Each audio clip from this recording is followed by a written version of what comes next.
Next time உன்ன யாராவது, "நீ ரொம்ப மெச்சூர்டா இருக்க" அப்படின்னு சொல்றாங்கன்னா, ஒரு செகண்ட் நின்னு யோசிப்பாரு. அது நிஜமாலே அவன் மெச்சூரிட்டிக்கு கிடைச்ச காம்ப்ளிமெண்ட்டா? இல்ல நீ அவங்கள கம்ஃபர்டபுளா வச்சுக்கிட்டதுக்கான ரிவார்டான்னு? ஏன்னா, எல்லாருக்கும் நம்ம ஈஸியா அப்ரோச்சபிளா இருக்கணும்னு நம்ம நெனைக்கிறது இஸ் நாட் மெச்சூரிட்டி. அது ஒரு விதமான பயம். எங்க நம்மள எல்லாரும் ஃப்ரெஜைலா எடுத்துப்பாங்களோன்னு நமக்கு இருக்கிற பயம். பிடிக்காத விஷயத்துக்கு பரவாயில்லன்னு அட்ஜஸ்ட் பண்றதும், ஒரு விஷயம் நம்மள எவ்வளோதான் ஹர்ட் பண்ணாலும், பரவால்ல நான் மெச்சூர்டா இருக்கேன்ற மைண்ட் செட்ல அத கடந்து போக நினைக்கிறது இஸ் நாட் மெச்சூரிட்டி. ஏன்னா, உண்மையான மெச்சூரிட்டினா ஒரு விஷயத்த அக்செப்ட் பண்ணிட்டு, அதுக்கு அட்ஜஸ்ட் பண்ணிட்டு கடந்து போறது கிடையாது. உன் ஹார்ட் என்ன ஃபீல் பண்ணுது, அந்த எமோஷன நீ நின்னு மதிக்கிறது தான் உண்மையான மெச்சூரிட்டி. நீ எல்லாருக்கும் ஃபேவரட்டா இருக்க ட்ரை பண்ண, போக போக தான் உனக்கு புரிஞ்சுப்ப, தட் நீ உன்னையே டிசப்பாயிண்ட் பண்ற அப்படின்னு.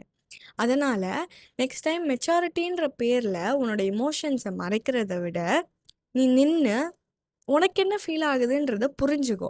Because at the end of the day எல்லாரோட குட் புக்ஸ்ல இருக்கணும்னு நெனைக்கிறத விட, உன் மனசாட்சிக்கு உண்மையா இருக்கிறது தான் ரொம்ப கஷ்டம்.